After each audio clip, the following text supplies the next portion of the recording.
The morning sunlight had barely crested the hills when I fired up my tractor. The breeze was light, the sky a perfect blue, and the familiar rumble of the engine brought a sense of comfort that city folk could never understand. This was the same soil my grandfather plowed, the same 2,000 acres that had kept our family rooted here for over 130 years. For me, farming wasn't a job. It was inheritance, legacy, and responsibility, all rolled into one. I didn't check my phone until lunch. That's when everything changed. 10 missed calls, 3 panicked voicemails, and 1 cold formal email from the Oak Ridge Estates Homeowners Association titled, Notice of Violation. I almost laughed. Violation. For what? Existing. Apparently my tractor's engine was disruptive to community tranquility. My chickens were creating objectionable odors, and I had 48 hours to cease all operations within 500 feet of their property or face a $200 daily fine. They had only been here 8 months. 8 months, and now they were trying to regulate the heartbeat of my family's land. The next morning, as I inspected a fence line, a white SUV crept down my gravel drive. Out stepped a woman in high heels and a crisp suit that didn't belong anywhere near dirt. She introduced herself as Karen Wilson, president of the Oak Ridge HOA. Behind her were 2 clipboard-wielding assistants wearing matching HOA polo shirts. Karen didn't waste time. Your land is now part of a rezoned development district, she claimed. According to County Code 423, your agricultural exemption has expired. I raised an eyebrow. Funny, I said, because my property taxes sure haven't changed. She gave me a smile too polished to be sincere and handed over a printed packet with terms and bylaws I'd never seen. I didn't argue. Not then. But the moment she left, I was on the phone with my cousin Tom, who served on the town council. You need to dig deeper, Tom warned. Karen's been rewriting HOA meeting records and cozying up to developers. There's something bigger going on. That night I scoured county zoning databases and pulled every record I could find. The agricultural exemption, still valid. Karen's claim, a lie. But the real shock came the next day. I caught a group of men in dress shirts and loafers walking along the eastern stretch of my land, snapping photos, taking notes. When I approached, one introduced himself as a rep from Westview Development. We're surveying land recently purchased from Oak Ridge Estates, he said. Construction starts next month. I blinked. Purchased from who? He showed me a digital document. It had county stamps and my name printed at the top next to a forged signature. According to the paperwork, 700 acres of my land had been sold 3 weeks prior. I raced home and tore open the safe where my grandfather's original land deeds were kept. They were all there, untouched. But when I called the county recorder's office, the clerk confirmed the nightmare. A new ownership division filing listed Oak Ridge Estates Community Trust as title holder for every acre but the 300 immediately surrounding my home. That night I stood on my porch and stared across the fields. At the edge of the property line, Karen Wilson sat in her SUV talking on her phone. She looked up at me and smiled. She thought she'd won. She was dead wrong. After Karen's smug little drive-by, I didn't sleep a minute. Instead, I spread out every deed permit and water rights document my grandfather ever signed on our kitchen table like a battlefield map. If they were going to steal my land on paper, then I'd fight them with the truth inked in signatures they couldn't fake.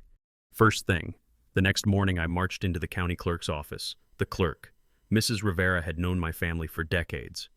She gave me a sympathetic look as she pulled up the digital records. I was surprised, too, she said softly. The notary listed on the transfer.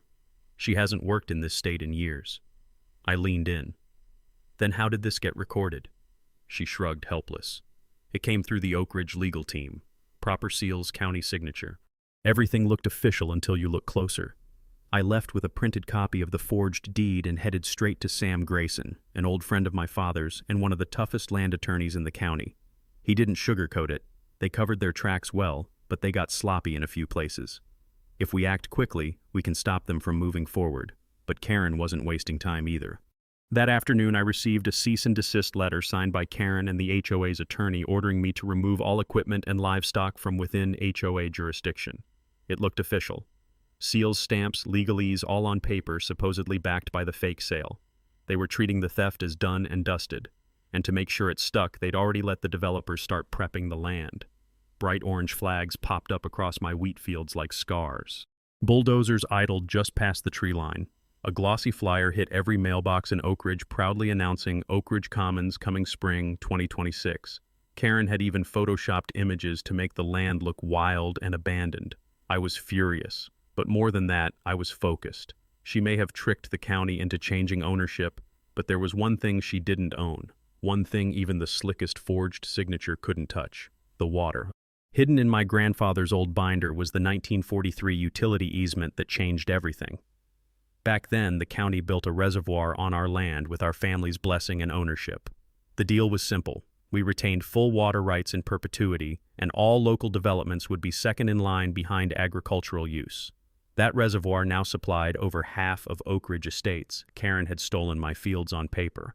But her pristine sidewalks, green lawns, and those million-dollar homes all depended on the water that passed through valves under my land. So I made 3 calls. First to the State Water Authority, notifying them of my intention to reallocate supply based on increased agricultural demand, fully legal under the 1943 agreement. Second to Sam, my lawyer, to file an emergency motion freezing any land transactions until the forged deed could be reviewed. And third to the local newspaper. If Karen wanted to play dirty, I could show her what sunlight does to corruption. That night I stood at the edge of the eastern field watching the surveyors pack up early, probably spooked by the court filing. Karen's SUV sat parked further back. She was on her phone again, pacing. This time there was no smile. She didn't know it yet, but the ground she was standing on, it was about to dry up. By the time the sun rose, the pressure gauges on my irrigation system had been reconfigured, the easement papers were filed, and the State Water Authority had confirmed receipt.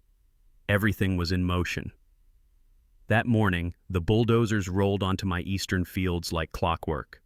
I stood at the edge of the property in my boots and flannel arms crossed, watching machines tear into land my great-grandfather had once hand-plowed.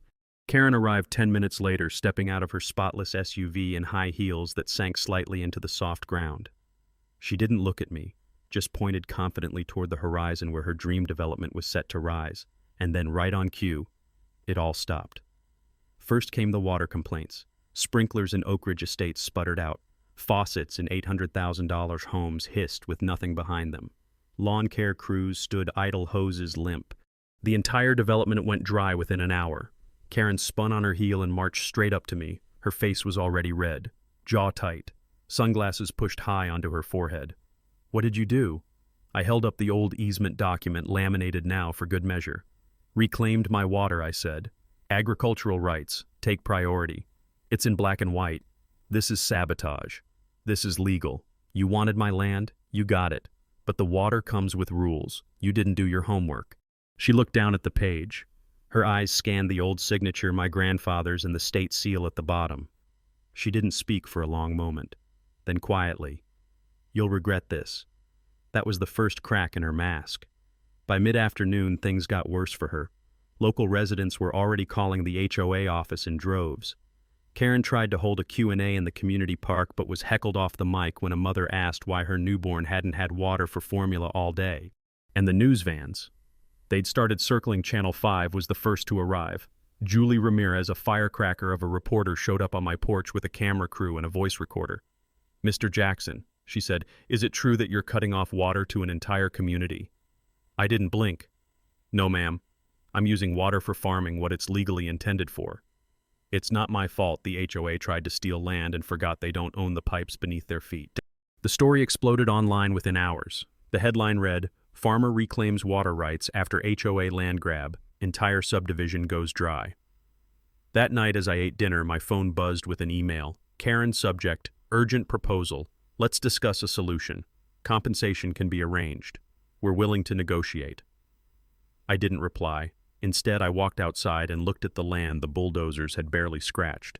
It was mine, not just in history or in blood, but now again in law, in leverage, and in truth, and I wasn't done yet. The press was sniffing. The developers were panicking.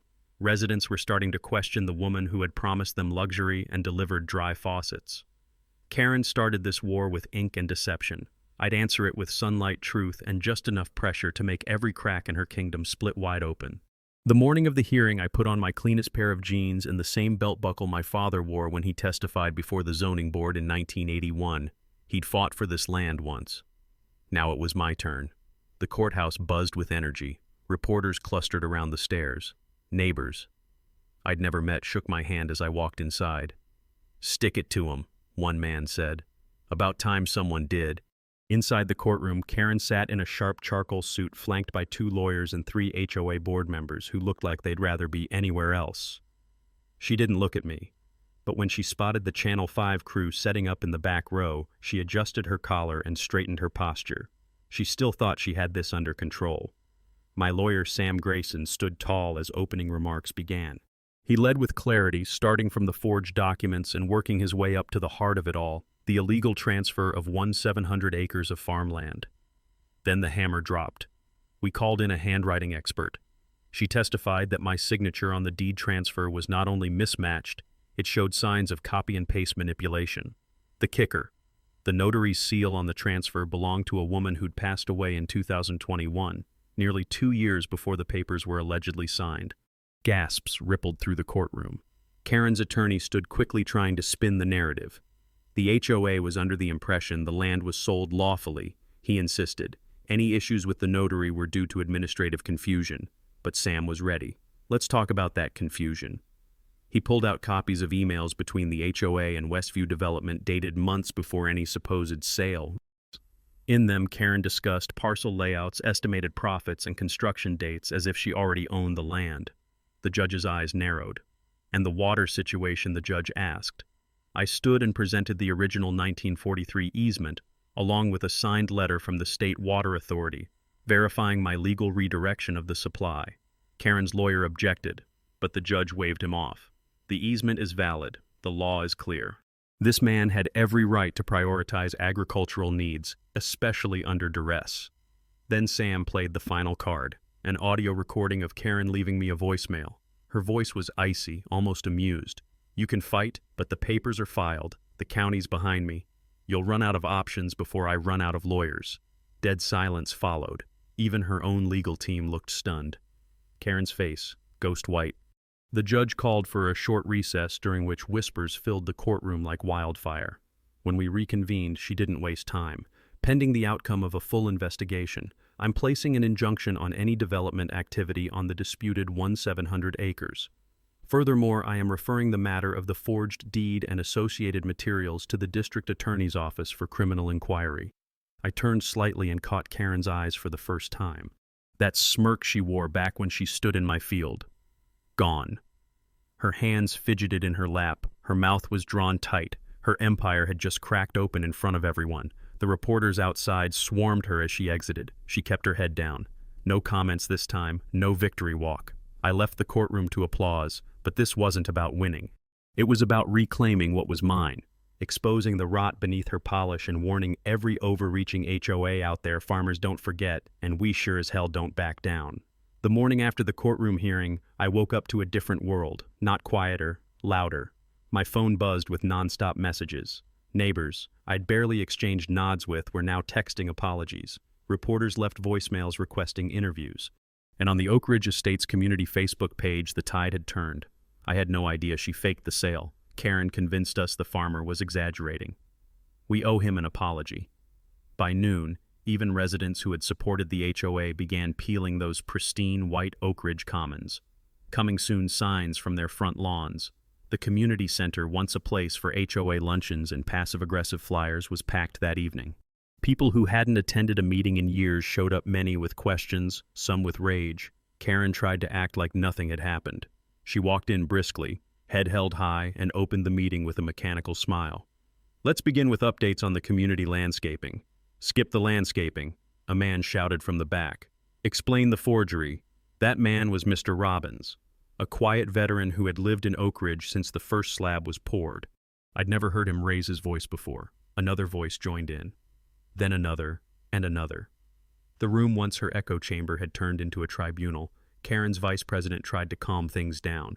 "Let's remember, innocent until proven guilty." But it was too late. A woman named Darlene, who I'd learned was once Karen's closest ally, stood up. Her hands shook as she held up a copy of the court injunction. "I supported this project. I told my husband it was for the community." "But you lied to us, Karen. And now we're the ones holding the bag." Her voice cracked. "My son asked me why our sprinklers stopped working. What was I supposed to tell him, that we helped steal a farm?" The room fell into a tense hush. Karen, for once, had no answer. Later that night, I sat on my porch with a cold iced tea, watching the silhouettes of neighbors tearing down temporary fencing from the eastern boundary line. A few waved as they passed. A couple even stopped to say thank you. But I wasn't celebrating yet. Inside, my lawyer Sam called with updates. The DA's office had formally opened a criminal investigation into Karen and 2 HOA board members. They'd subpoenaed internal communications, and more disturbing details were surfacing by the hour. Altered meeting minutes, suspicious payments to a consulting firm, and contracts awarded without competitive bidding. Meanwhile, the developer's office released a bland statement claiming they had no knowledge of ownership inconsistencies. But my cousin Tom, still on the city council, told me in private they were scrambling behind the scenes. A few of the developers had already visited the property again, not to inspect but to document the damage they'd caused without legal claim. Their legal departments were preparing for lawsuits. One of them even stopped by the edge of my driveway. "We were misled," he told me. "This isn't over, but we don't want to fight you anymore." And then, just as the sun dipped low behind the trees, something unexpected happened. Karen came to my front gate. She didn't walk through it, just stood there, eyes rimmed red, her usually polished appearance replaced by something more human. "I made mistakes," she said, voice trembling. I thought I was helping this place grow. I didn't realize I was poisoning it. I didn't say anything." She looked down. "I don't expect forgiveness, but I hope maybe you'll think about letting us make things right." She turned and walked away before I could respond. Later that night, I stared out over my fields, quiet, undisturbed, and for now safe. The reckoning had come, and maybe, just maybe, the rebuilding could begin. 3 weeks after the court's injunction, the land was quiet again. No bulldozers, no construction tape. Just the gentle rustle of wheat and the warm scent of soil after rain. It was the sound of life resuming. I hadn't realized just how much the chaos had shaken me until it stopped. The community had shifted too. The Oak Ridge Estates Facebook group, once filled with HOA announcements and complaints about lawn lengths, was now filled with volunteer calls. Residents offered to help replant fence lines, water damaged rows, and even harvest early crops. The man who'd once screamed at me for waking his baby with tractor noise showed up with his son and a cooler of lemonade. We didn't speak much. He just handed me a cold drink and started gathering debris near the edge of my field.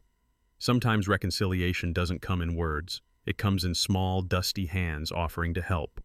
Meanwhile, the developer, perhaps fearing lawsuits or simply wanting to right a wrong, returned with a surprising proposal. One of their senior partners asked to meet in my kitchen. This time, there was no sales pitch. "We want to make things right," she said. "Not with more buildings, but with something that honors what you've built." They offered to fund a co-op processing facility, not on my land but adjacent to it. A place where small farms across the county could bring their crops to be washed, packed, and sold locally. A food hub, the kind of place my grandfather would have dreamed about. I took the proposal to the town hall. What I expected was skepticism. What I got was standing room only support. One man from the HOA side, an older gentleman who'd once voted to fine me for excessive dust, stood and said, "My daughter asked me where carrots come from last month. I didn't know how to answer. Maybe it's time we all learn." We broke ground in mid-June, and by July the fields once slated for demolition were humming with activity, not from developers, but from neighbors. Teenagers from Oak Ridge spent weekends learning how to till rows and drive small tractors. Retired couples helped package produce. Kids played near the co-op garden, digging with gloved hands into the same soil Karen once tried to pave over. And when the first harvest came in bushels of tomatoes, green beans, corn so sweet it melted on your tongue, we held a potluck in the middle of the field. Under strings of lights and a sky filled with stars, former strangers sat at long tables passing dishes made from crops grown right there on once disputed land. One woman toasted with a paper cup of lemonade to fresh starts and knowing your neighbors again. That night, as the fireflies blinked above our heads and the soft music of someone's guitar drifted on the breeze, I stood beside my dad's old tractor and felt something I hadn't in a long time. Hope, real, grounded, messy hope. Not because everything was fixed, but because people were finally seeing what this land meant. Not just to me, to everyone. Not every fight ends in anger. Sometimes if you hold the line long enough, if you stand your ground, not with fists, but with facts, with truth, with integrity, something beautiful grows back. And when it does, it's stronger than ever before. Peace, it turns out, makes some people restless. While most of Oak Ridge embraced the new chapter, not everyone had moved on. Karen, stripped of her power and rattled by ongoing investigations, wasn't finished. And I should have known better than to think someone like her would go quietly.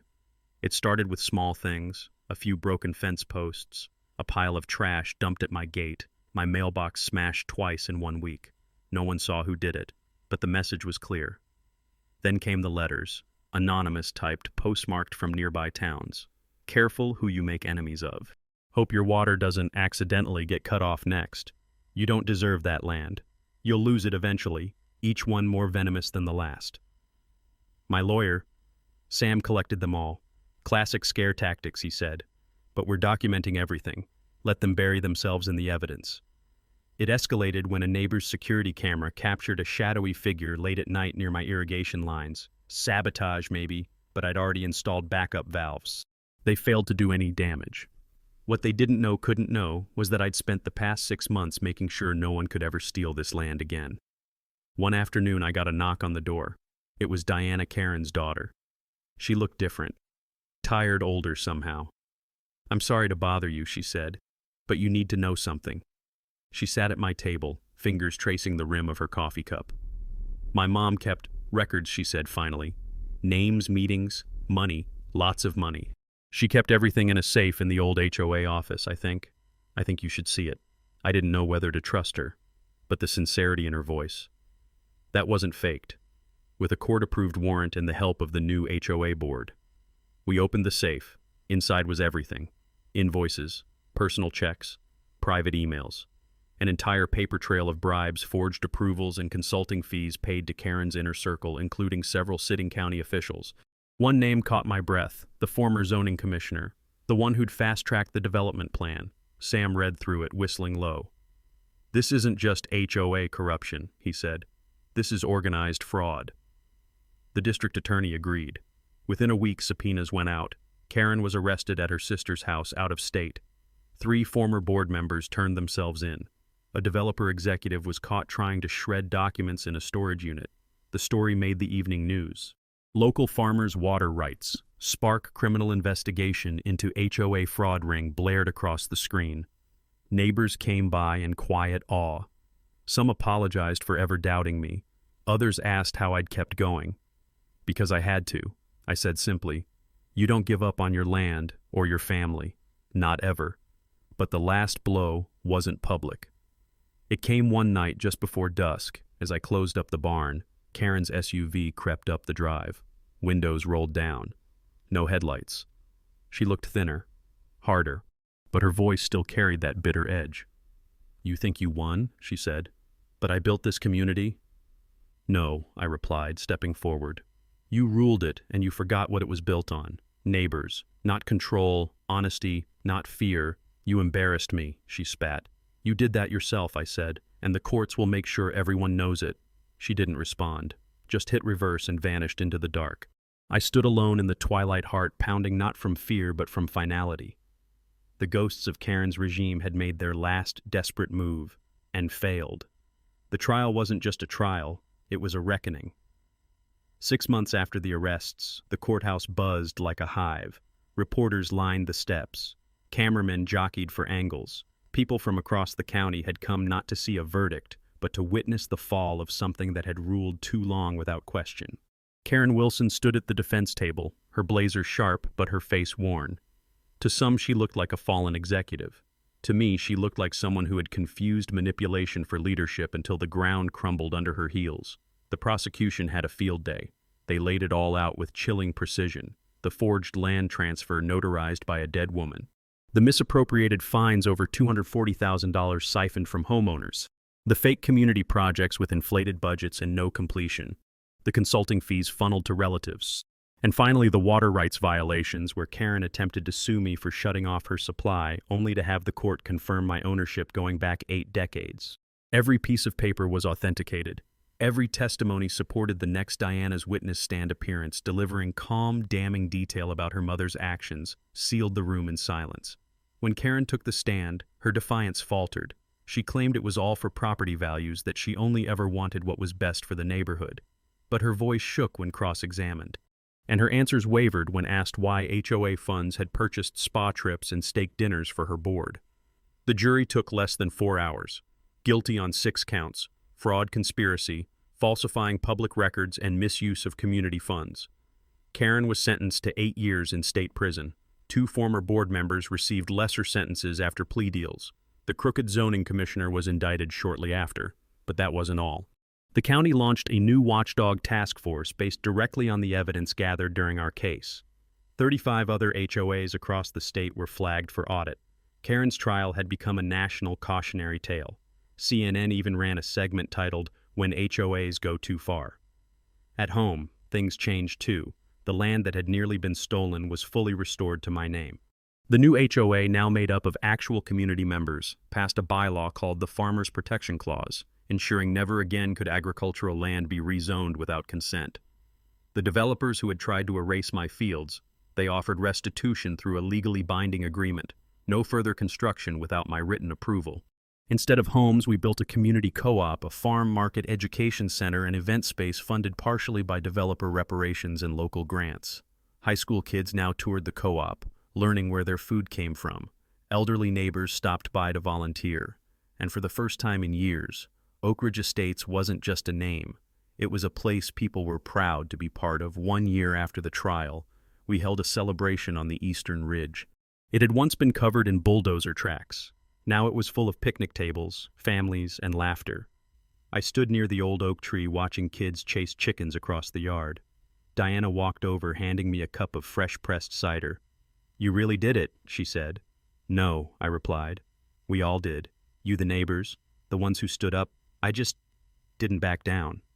She smiled. That was enough. And in that quiet moment, I realized what Karen never did. You can't rule people by fear forever. Eventually, the truth takes root. And when it does, it spreads stronger than any lie, louder than any threat, and more lasting than any HOA policy. Because land doesn't belong to greed. It belongs to those who care for it. And freedom. It belongs to those brave enough to fight for it.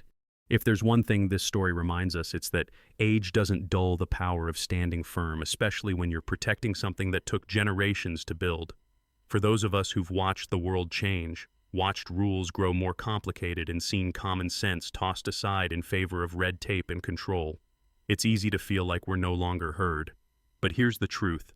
Experience is power, memory is power, and legacy is worth fighting for. When one man refused to be bullied off his land that fed his neighbors, raised his children, and honored his grandfather's name, he showed that resilience isn't loud, it's steady, it's informed, and it speaks loudest when backed by truth. This isn't just a story about an HOA gone rogue. It's about what happens when people take responsibility, not just for their rights, but for each other. It's about community, reclaiming its voice, and using it. So if you've ever felt outnumbered, outshouted, or outranked, remember, the loudest authority isn't always the strongest. The strongest is the one with the courage to stand to speak and to protect what's rightfully theirs. Because at any age in any town, you're never too old to stand up for justice, and no amount of paperwork can erase the power of truth.